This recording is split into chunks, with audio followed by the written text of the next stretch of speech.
We're going to have a conversation with Anthony McElligott, who's the Emeritus Professor of History at University College Limerick. His most recent book is Rethinking the Weimar Republic, Authority and Authoritarianism, 1916 to 1936. And he was recently elected a Fellow of the Royal Society of Literature in World Historical Society in 1999 and to the Royal Irish Academy in 2015.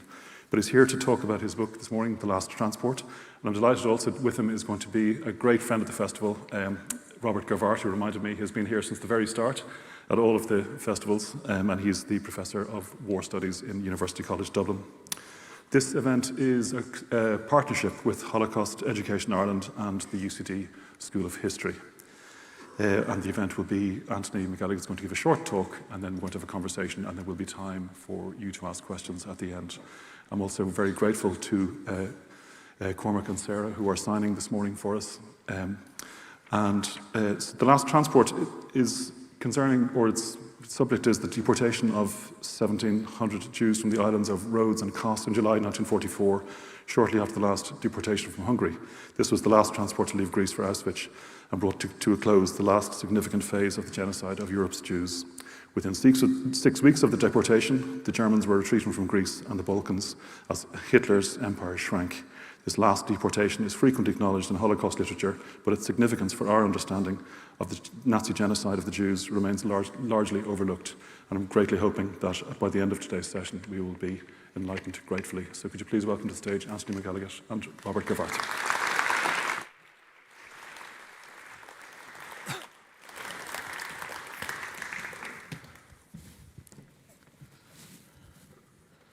Well, good morning, everybody, and welcome. I'd like to thank, first of all, Dublin City Council, Heather McLeod in particular, and Robert Gervart, who suggested this, and UCD, and the co-sponsors, Holocaust Education Ireland, and my good friend Lynn Jackson and her team, who have facilitated everything to bring me here today. I've got three very gifted musical children. Two of them have played in Glastonbury, and I told them that I would be on the pyramid stage at the Dublin Festival of History. And then another thought occurred to me that had this been a week earlier, I would have made a pitch for the presidency, but I don't want to crowd the field as a Kerry man. Anyway, my study is a micro-historical study, and very often micro-historical studies focus on a very small sort of a very small aspect of a big picture, and I've tried to integrate both the big picture and a very small community in the Eastern Mediterranean.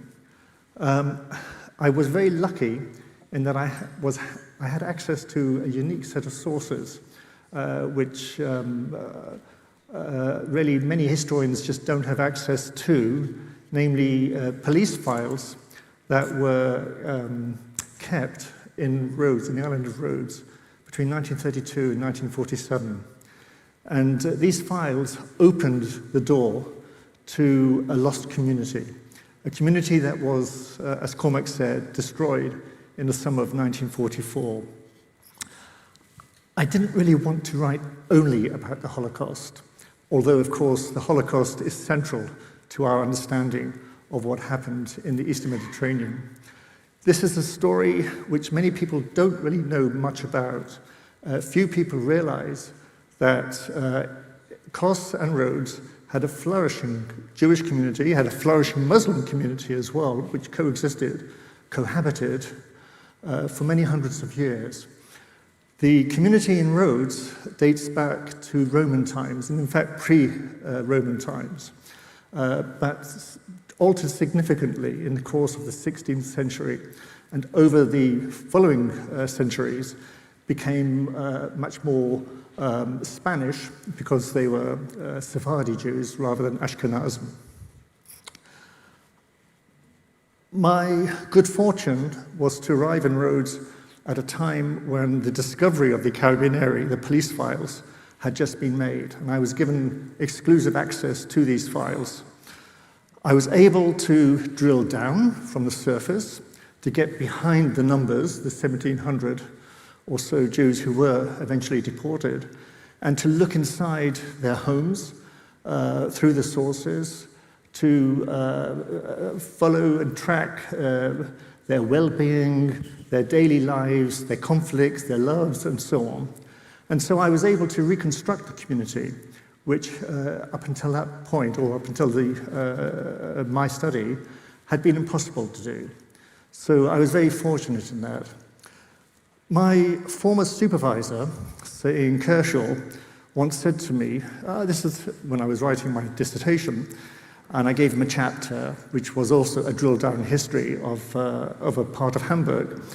And he said, yeah, this is all very well, but so what? You know, you've got lots of facts and lots of details here. What's the argument? And so my book also has an argument. It engages with the wider historiography of the Holocaust. It engages with historians who have a particular theory which they impose on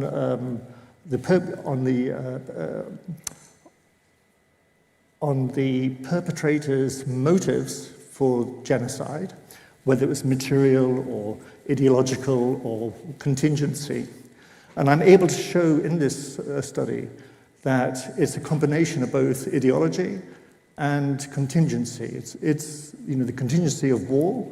Germany was losing the war by the summer of 1944. They were withdrawing from North Africa and from the islands and from Greece to the Balkans. And in this context, the question arises, why send a small team of SS officers to an island which is on the furthest point to Berlin, to round up a small community and to send them to Auschwitz, where the majority were gassed on arrival? What's the purpose of this? And of course the answer is racial ideology, where by the summer of 1944, the genocidal ideology of Nazism had taken precedence over wartime concerns of fighting the sort of territorial war, which they were losing. Apart from that, the book also does something else. It looks at the relationship between different communities, ethnic communities, linguistic, religious communities on the islands. And it shows, it challenges, in some respects, the popular memory of how these communities lived. Much of the memorialist literature isolates the Jews of Rhodes and just focuses on them, which is understandable enough. But I was able to show in my study that there was a very lively interaction with the different communities of the islands.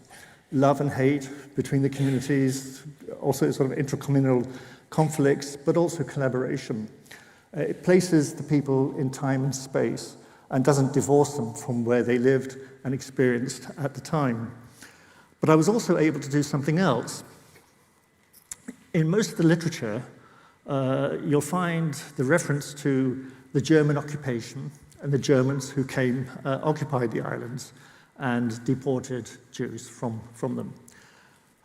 In the case of Rhodes and Cos and of Corfu and of these last deportations from the peninsula from Greece, the 3 last deportations, it was the collaboration of the Italian authorities who had hitherto occupied those areas. Rhodes had been an Italian colony since 1912, and after 1943, when Marshal Badoglio, the Italian general, or the Italian field marshal, signed an armistice with the Allies, Rhodes was seized by the Germans, and 10 months hence, the deportations took place. In most popular memory, the presentation is the Germans came and they carried out the deportation, which of course they did. But before they could facilitate this, they had to rely on Italian collaboration. This is a hidden piece of history That's not often acknowledged even in the Italian literature. The key role played by the Italian administration and the Italian police in the deportation of this small community, in its destruction. The book also looks at the post-deportation period, both within in the islands, what happened to their property, who the players were, who benefited from the deportation in material sense. And it also goes on to track the lives of those Jews who were not gassed upon arrival at Auschwitz, but who were admitted to the camps, and who were then sent on to other camps after a period of 1 month in Auschwitz. It's roughly 500 men and women, young men and young women. And I was able to track the lives of these people as they went through the camp system, many of whom didn't survive. The 206 survivors who we find in Italy in 1945 is another episode which is unwritten up until now. A period, 1945 to 1949, roughly, a year after the founding of the State of Israel, this group of Rhodes and Cos Jews remained in Italy, and bit by bit, some of them were able to be resettled to other countries. They didn't want to go to what was then Mandate Palestine, or even then the State of Israel. They wanted to go to their relatives either in the Congo, or what was then Rhodesia, today Zimbabwe, or to America, or Argentina, where they had connections.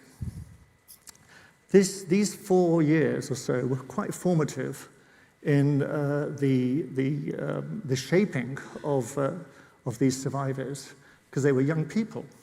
Many of them were in their mid-teens, so their formative years were, first of all, in the 10 months in the camps, and then in the 3 to 4, 5 years in Italy.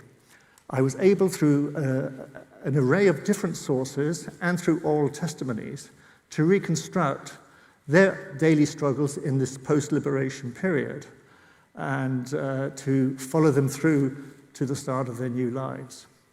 The book concludes on an essay, or with an essay on memory and nostalgia, because this community had been destroyed. It doesn't exist. The repeopling of Rhodes in the 1970s was mainly by mainland Greeks and mainland Greek Jews in an effort to reconstitute the communities there. Between 1944, December 44 and 45, the Muslim community of 5,000 or so were repatriated to Turkey, and of course the Jewish community had been destroyed earlier in July. So I was interested in the way, in the popular memory of the remnant, of the survivors, of their children, of the third generation, how they reconstituted for themselves this place called Rhodes and Jewish Rhodes. And so the book concludes on this note, and it also concludes with a speculation about who the boy in the photograph is, because we don't know. Through a process of deduction, I think I know who it is, but I wouldn't claim to know who this boy is. But that's where the story began. It began with this boy in the photograph, and in my book, it concludes with an essay on the boy in the photograph, and taking this photograph as a metaphor for getting inside the community, because as you can see, it's a doorway. And in this doorway are 2 visible people and 2 half-hidden people. And who are they? And very often in Holocaust literature, we talk about numbers, but we very rarely have names.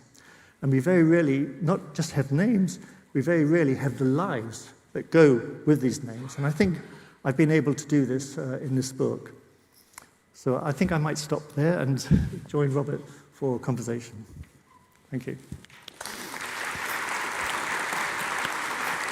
Thanks. Thank you so much, Tony, for this introduction to your really important book, and congratulations on completing it. I remember that we've been talking about your research for many, many years. Yeah, 12 years. And yeah, probably.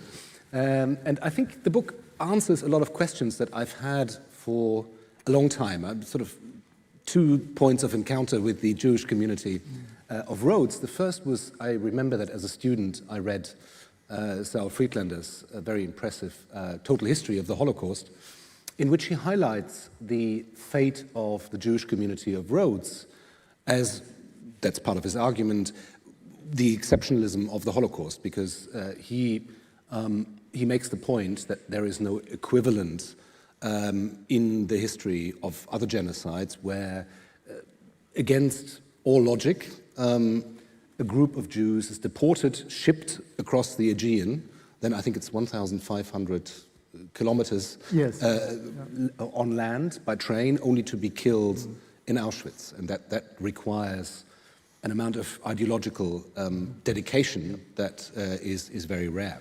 So that was the first point. The second one was that, again, probably 20 years ago, I stumbled across this very small museum on Rhodes, which is a museum of the Jewish community, which I found very moving. It was very unsystematic in terms of its collection, but obviously very important to the Jewish community of the island. And I had lots of questions, which you've answered in that book, many of them. Perhaps we can start our conversation by you telling us a little bit more about how you, as a world-renowned historian of the Weimar Republic, came to be interested, A, in the Holocaust, and B, in the Eastern Aegean. So a bit of a backstory. When I completed my previous big book on the Weimar Republic in 2012, or 2011, 2012, my editor at Bloomsbury took me to lunch.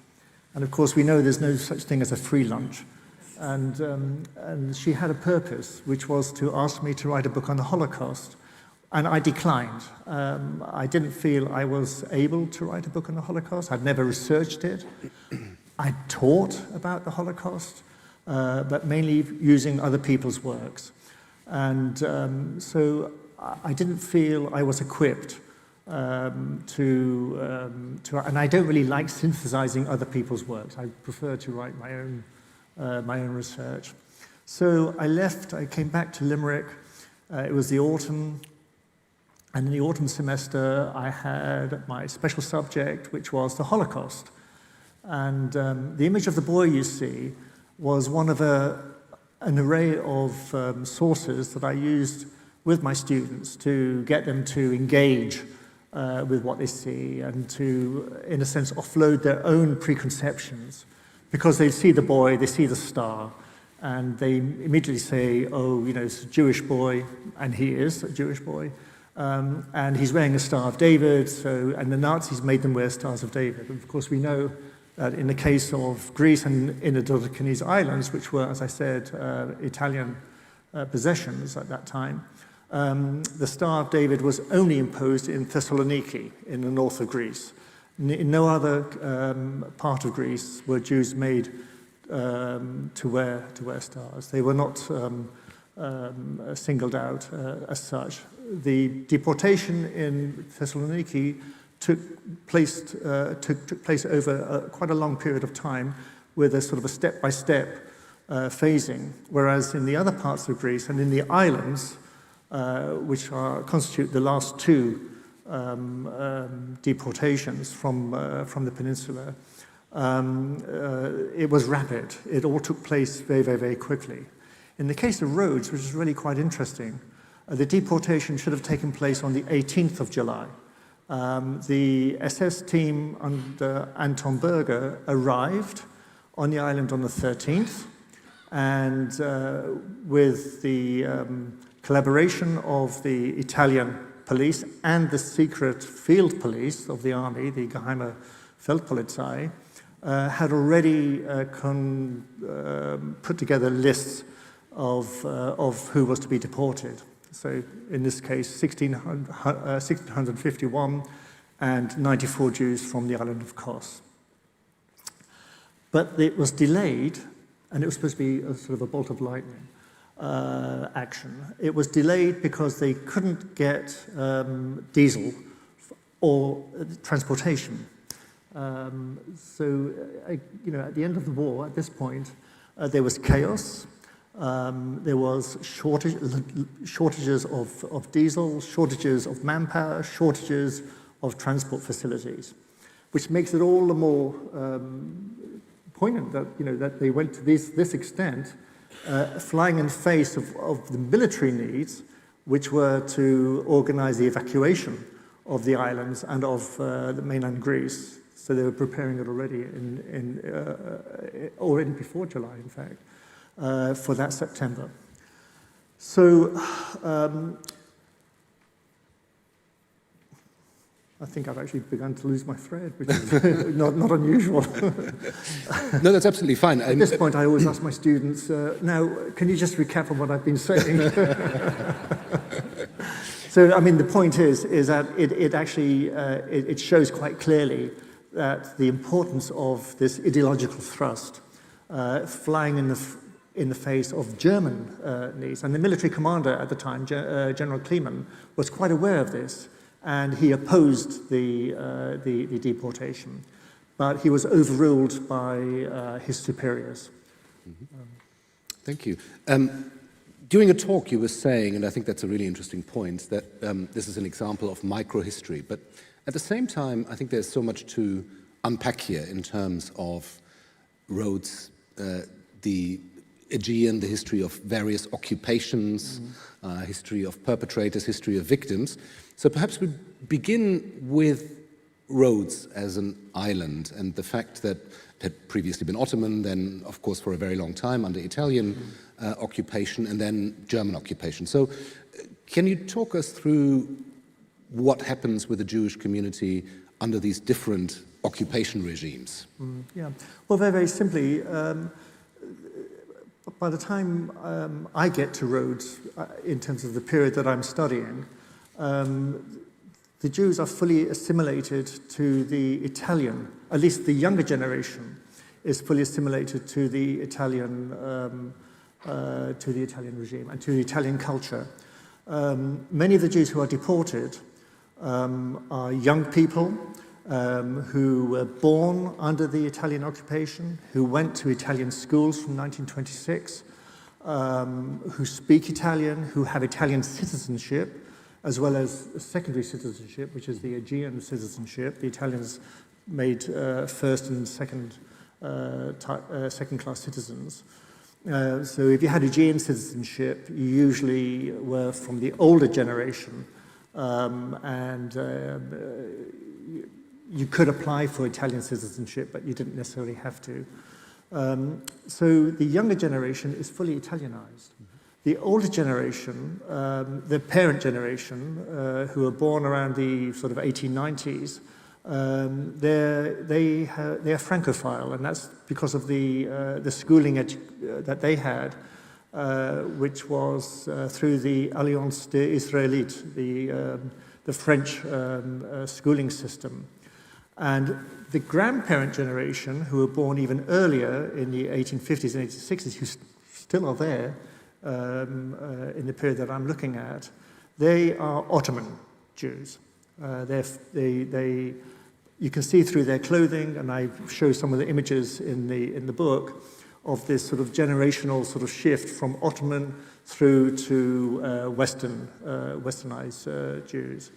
They're fully assimilated. They work in the public administration of the Italian authorities.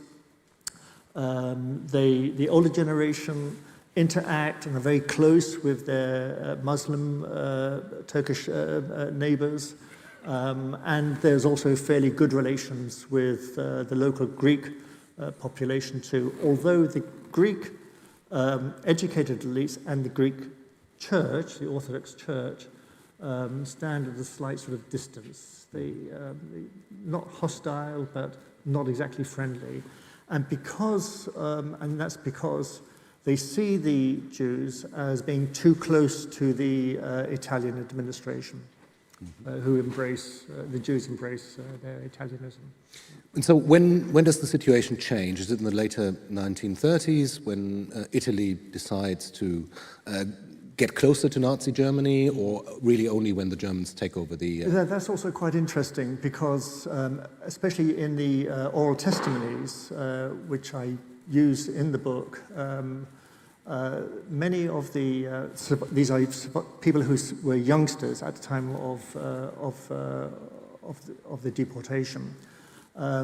They don't really see... They speak about this change after 1938, but they don't really see the Italians as an enemy. And that's because they're fully integrated into Italian society, and all they see are the Germans, but not the Italians. What's really interesting is that the imposition of the racial laws in Rhodes and, in the Dodecanese and in Rhodes and Cos affected only those Jews of secondary Aegean citizenship, not those Jews who had full Italian citizenship, because they were Italians. And so roughly 60, 70 families are expelled from the islands in the course of the beginning of 1939. They end up in Tangier, many of them, which might be a follow-on project that I'm trying to engage with. But the rest remain in Rhodes.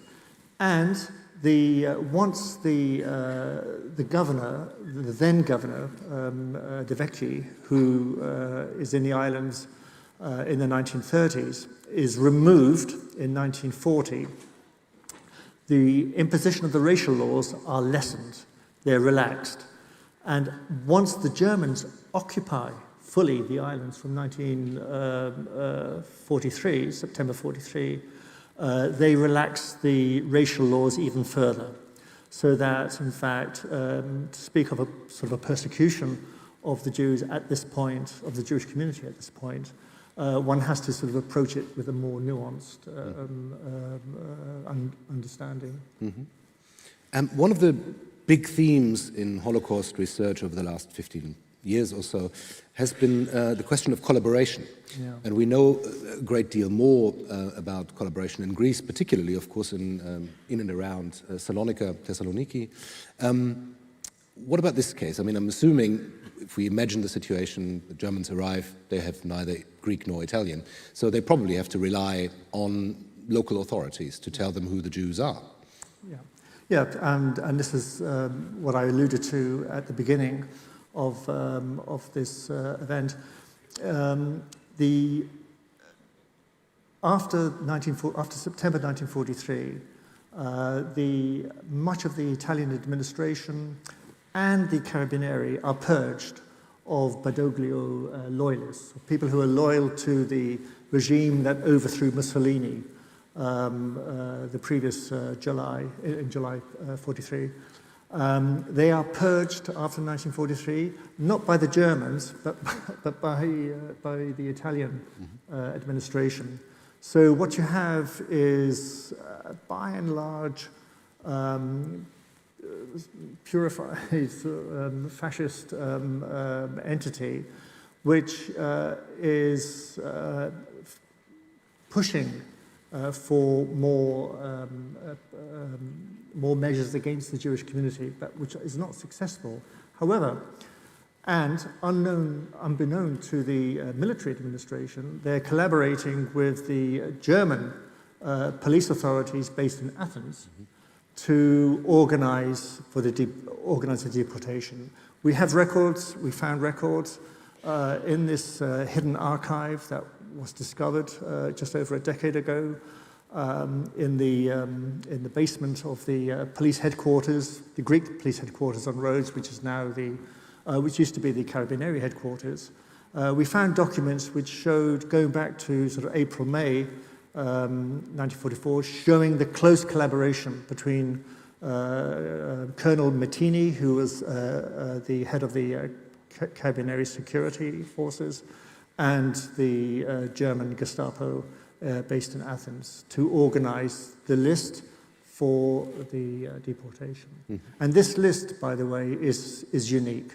There's no list of deportees for anywhere else in Greece. It's unique to Greece, and it's possibly unique to much of Europe.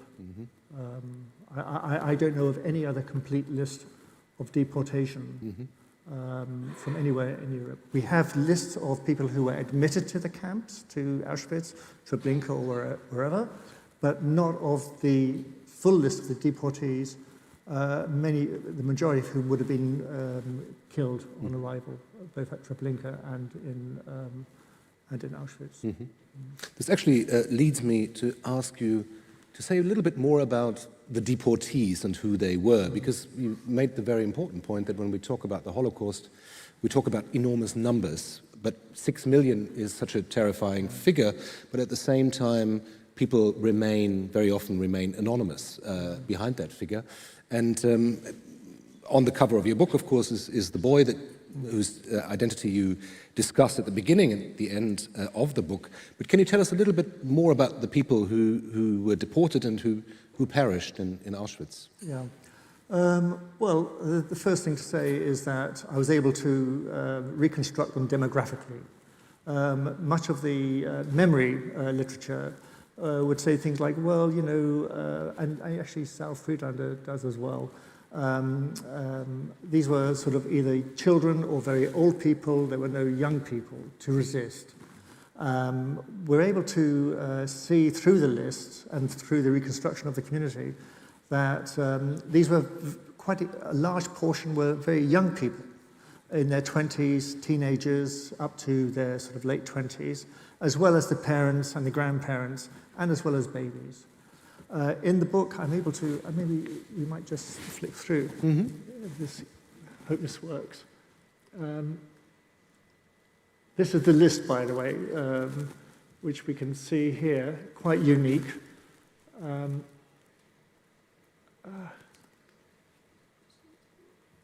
So I was able to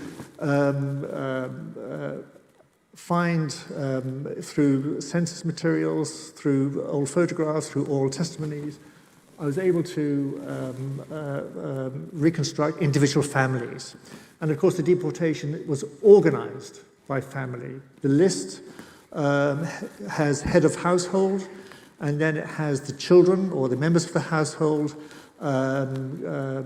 reducing by age. So the oldest at the top, and the youngest at the bottom. The question often is, oh, well, why didn't they resist? Well, of course, they didn't know where they were going. They didn't know what was happening, and they were lied to. They were being removed because by 1944, the Eastern Aegean had become a front line in the war as the Germans were retreating. So they were being removed to, first of all, a place of safety, another island, and then they were going to be removed to the mainland, where they would be put to work, and then they were going to be removed further north to Poland. Many of whom didn't really even know where Poland was, where of course they ended up in Auschwitz. So we're able to reconstruct this sort of the families. We know, for instance, who survived and who didn't, it's the question then, which I also touch on in the book, is well, younger people they had opportunity at different stages of the journey, which took several weeks. It's also the longest journey, not only the last transport. It takes just over 2 weeks. They had opportunities at different stages to escape. Some young people, and they didn't. And the reason why they didn't is because of the family bonds, that they couldn't leave their parents, and they couldn't leave their younger siblings. And this, and this also, this issue of family bond is also critical to understanding how they survive the camps. Because unlike other prisoners of the camp system, they were able to remain together. So there were cousins, close friends, sisters, brothers, and so on, who were able to keep together as they went through the different camps that they were sent to after Auschwitz. And who's the boy? I know people will have to read the book to find out, but well, perhaps you can give us a little glimpse. It's a speculation, and as I said, it's a process of deduction. The boy was originally identified. Let's see if this works. The boy was originally identified by somebody called Meru Al-Kana, whose family perished in the Holocaust, something like 52 members of her family. Meru survived. She was one of the older people to go through the camps, and so she was pretty much seen as a key figure in the survival of many of the women. Meru, in later life, identified the boy as Alessandro Angel. Alessandro Angel was 17 years old at the time this photograph was taken, so clearly he's not the boy in the photograph. And I think she confused him with another little boy called Angel, from another family, who lived in the same district, and who were also close to her brothers and cousins through the Zionist organization Menorah. And this, I speculate, and I do say in the book that this is a speculation, that if the dating of the photograph is correct, 1943, if these interconnections are real, and not just a figment of my imagination, then the boy, I think, is the youngest son, born in 1934 to Belissa Cohen, married to Giuseppe Angel, who's not deported because he dies early. He's not on the deportation list, but his wife, the widow, and the rest of the family are. And I speculate he's called Leon. That's Leon Angel, or Leon Angel. And but it's a speculation, as I say. Yeah. Who knows? Maybe somewhere in the archive there's something that. But as far as we know, he did not survive. He didn't survive. No. No. And can you tell us a little bit more about the perpetrators who are involved? So the other side of the story, so to speak. How did they become even aware of the Jewish community? Who were they? And do we know something about their fate post-1945? Yeah, we do. We know a lot. I decided fairly early on when I began writing the book not to make this a history of the perpetrators, but to make it a history of the victims. But of course the perpetrators are there, and I have been able to easily identify who they are, including the guards in the different stations that the Jews pass through, and I'm able to discuss them as well. I do this in chapter 5 and in chapter 6 of the book, the deportation and the camps chapters. Goebbels visited the island in 1939, and I write about, using his diary, he writes about how he goes through the Italian quarter, which he says is magnificent and a great achievement of Italian fascism, which is what tourists see when they come to Rhodes. And then he went through the old city, which was also magnificent, and the product of the Christian knights from the 14th century, until you get to the quarter where the Muslims and the Jews lived, and what a horrible, squalid place that is. So they were aware that there were Jews there.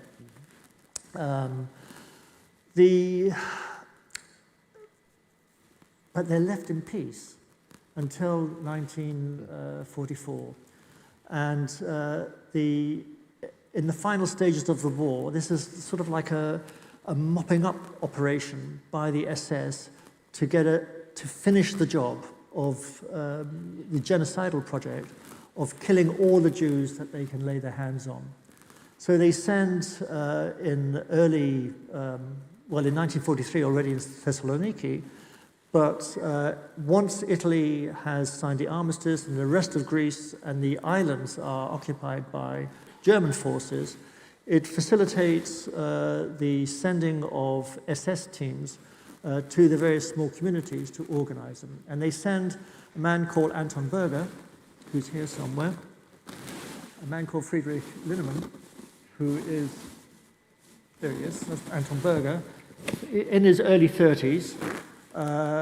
They send them to, he goes to Corfu, organizes the deportation of the 1,800 Jews of Corfu, who are then transported to Auschwitz at the end of June, and the majority are killed. He organizes the deportation of the very small community of 300 or so from Crete, who never make it to the mainland because they're on a ship, the Tanez, which is sunk by the British Navy, and they all perish bar one.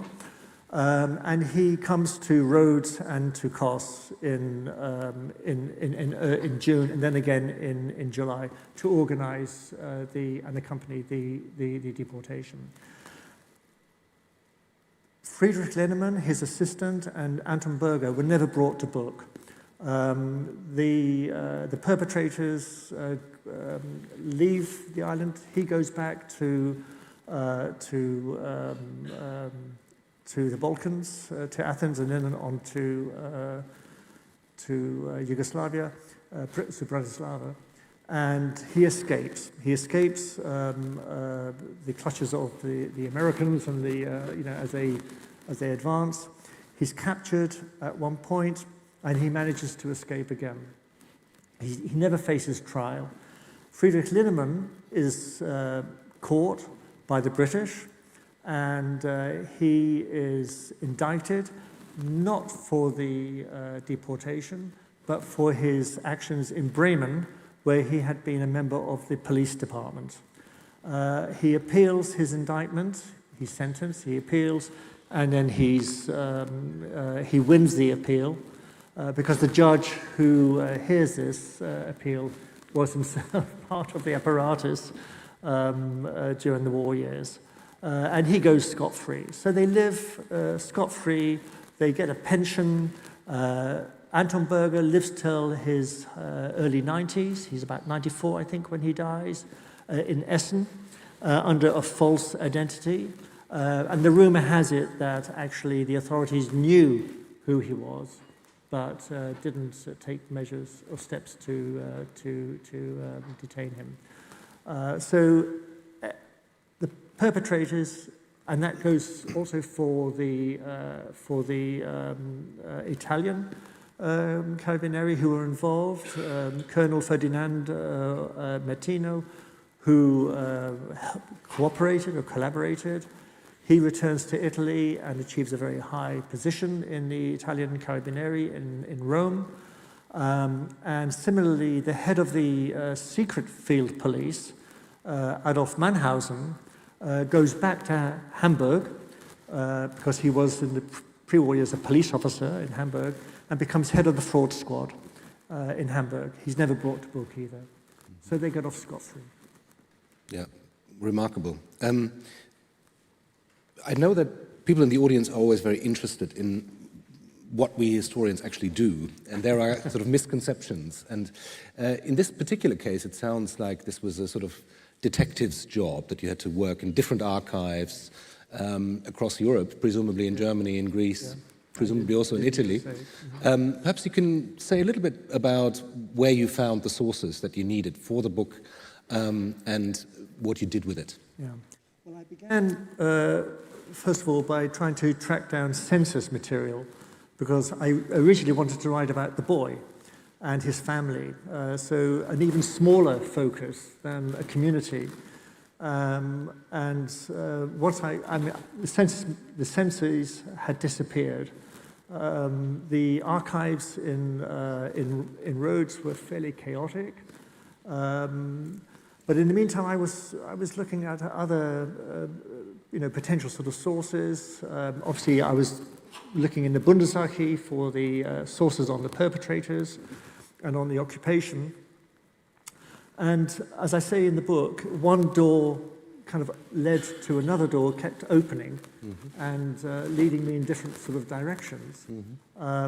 So, yeah, I mean, what can I say? It was a detective work. It's sort of, I was actually more like the dog, sniffing the trail. Well, early on, you were showing me pictures of some of the places that you worked in. I might be able to pick them up. Well, actually, this one here, would you believe, is where the... I don't know if anybody here has been to Rhodes.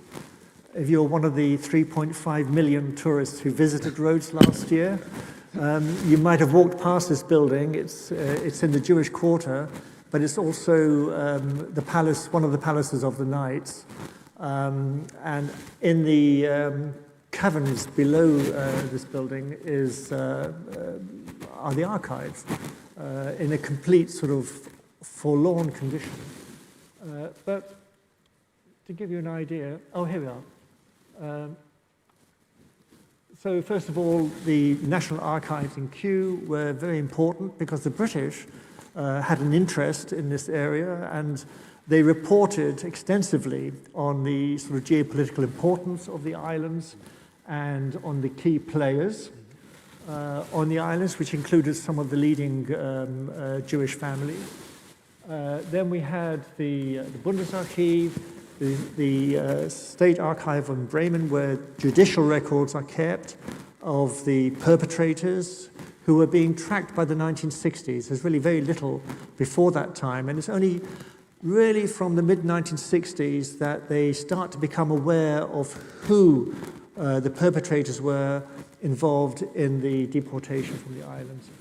The Geneva archives were very important for me because they contextualized the social conditions that people lived in, their extensive records, and I was able to put the community I was looking at into its wider space, as it were.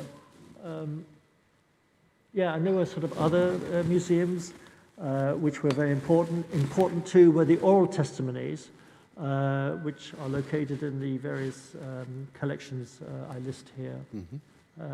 So I assume it was a kind of linguistic combination of German, Greek, and Italian sources? Yeah, the major sources were in English, German, and Italian.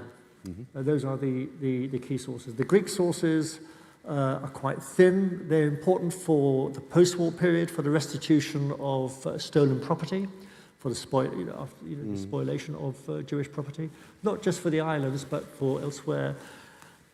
The interesting thing is that Greece was one of the first countries to pass a law, I think it's Law 804, for the restitution of stolen Jewish property, but it only applied to Greek Jews. And the Dodecanese were considered non-Greek Jews, but Italian Jews. And so therefore, they did not fall under this law. And they're fighting for the restitution right up to today to regain their properties. Yeah. At this point, I will open up for questions